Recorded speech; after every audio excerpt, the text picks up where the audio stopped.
भगवान जगन्नाथ मंदिर के प्रसाद से जुड़ी अनोखी कथा और चमत्कार कहते हैं कि भगवान जगन्नाथ का प्रसाद दुनिया के सभी मंदिरों के प्रसाद से भिन्न और चमत्कारिक है। इस मंदिर के प्रसाद को अनोखे तरीके से बनाया जाता है और इस संबंध में एक कथा भी प्रचलित है। आओ जानते हैं जगन्नाथ के प्रसाद के बारे में खास बातें। नंबर 1, प्रसाद किसी भी तीर्थ स्थान पर मिलने वाले प्रसाद को सामान्यतः प्रसाद ही कहा जाता है, परंतु उड़ीसा स्थित जगन्नाथ मंदिर में मिलने वाले प्रसाद को महाप्रसाद माना जाता है। कहते हैं कि एक बार महाप्रभु वल्लभाचार्य एकादशी व्रत के दिन जगन्नाथ मंदिर पहुँचे।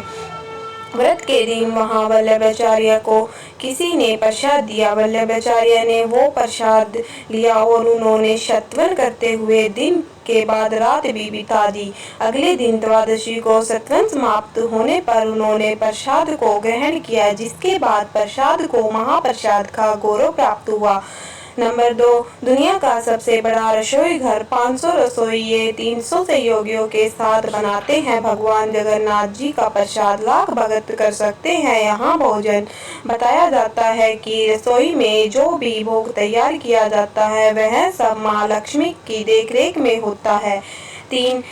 नंबर 3, 56 भोग का होता है प्रसाद। भोग के लिए रोजाना 56 तरह के भोग तैयार किए जाते हैं। ये सारे व्यंजन मिट्टी के बर्तनों में तैयार किए जाते हैं। नंबर 4, अजीब तरह से बनता है प्रसाद। मंदिर की रसोई में प्रसाद पकाने के लिए 7 बर्तन एक दूसरे के ऊपर रखे जाते हैं और सब कुछ लकड़ी पर ही पकाया जाता है।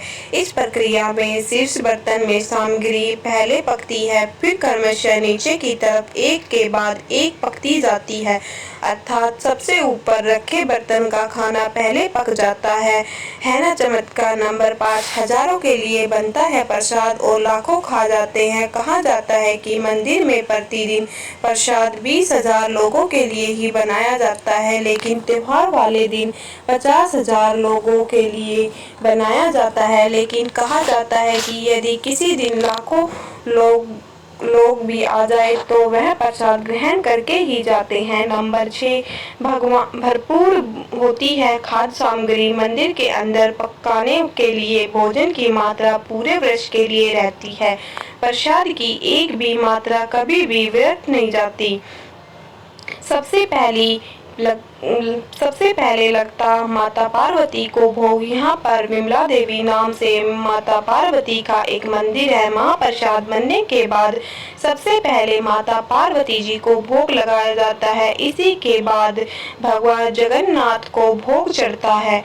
भगवान के विग्रह के समक्ष बैठकर नहीं करते प्रसाद ग्रहण। ऐसी मान्यता है कि एक बार माता लक्ष्मी ने भगवान की इच्छा से ही नारद मुनि को यह प्रसाद भगवान की अनुपस्थिति में दिया था। तभी से यह परंपरा है कि भगवान के समक्ष भोग ग्रहण नहीं किया जाए।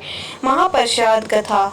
यह महाप्रसाद कैसे इस संसार में आया, इस संबंध में चैतन्य मंगल में एक कथा आती है। एक दिन नारद मुनि कैलाश पर्वत पर शिव जी के दर्शन करने पहुँचे और उन्होंने श्री कृष्ण एवं उद्धव जी के बीच की वार्तालाप कर वर्णन उनके समक्ष किया। इस प्रसंग में उद्धव जी भगवान के महाप्रसाद की महिमा गान करते हुए कहते हैं, हे भगवान, आपकी महाप्रसादी माला, सुगंधित तेल, वस्त्रों और आभूषणों और आपके उच्छिष्ट भोजन को स्वीकार करने से आपके भक्त आपकी माया शक्ति पर विजय प्राप्त कर लेते हैं। यह सुनकर नारद मुनि कहते हैं, हे कैलाशपति, यह सुनकर मेरे हृदय में भगवान विष्णु का महाप्रसाद चखने की तीव्र उत्कंठा जागृत हुई। इस आशा से मैं वैकुंठ गया और पूर्ण भक्ति भाव से माता लक्ष्मी की सेवा करने लगा।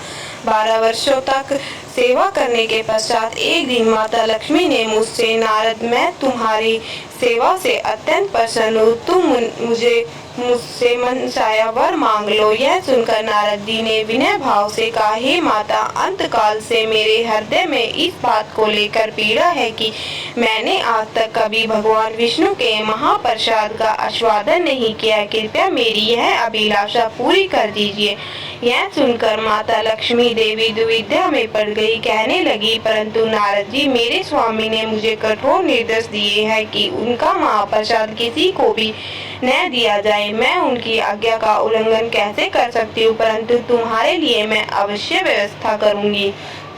कुछ समय पश्चात माता लक्ष्मी ने भगवान विष्णु से अपने हृदय की बात कही और बताया कि किस तरह उन्होंने भूलवश नारद मुनि को भगवान का महाप्रसाद देने का वचन दे दिया है। यह सुनकर भगवान विष्णु ने कहा, हे प्रिय, तुमने बड़ी भारी भूल की है, परंतु अब क्या किया जा सकता है। तुम नारद मुनि को मेरी अनुपस्थिति में मेरा महाप्रसाद दे सकती हो।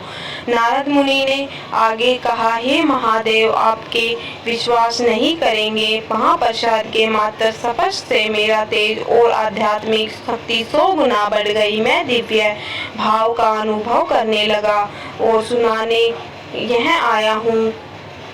यह सुनकर कैलाशपति महादेव कहते, हे नारद, निश्चित तुम्हारे तेज अलौकिक है, परंतु तुमने ऐसा दुर्लभ महाप्रसाद का एक कण भी मेरे लिए नहीं रखा। यह सुनकर नारद मुनि लज्जित हो जाते हैं, परंतु तभी उन्हें स्मरण हुआ कि उनके पास अभी भी थोड़ा महाप्रसाद बचा हुआ है। उन्होंने तुरंत उसे महादेव को दिया, जिससे उन्होंने अत्यंत सम्मान पूर्वक स्वीकार कर लिया।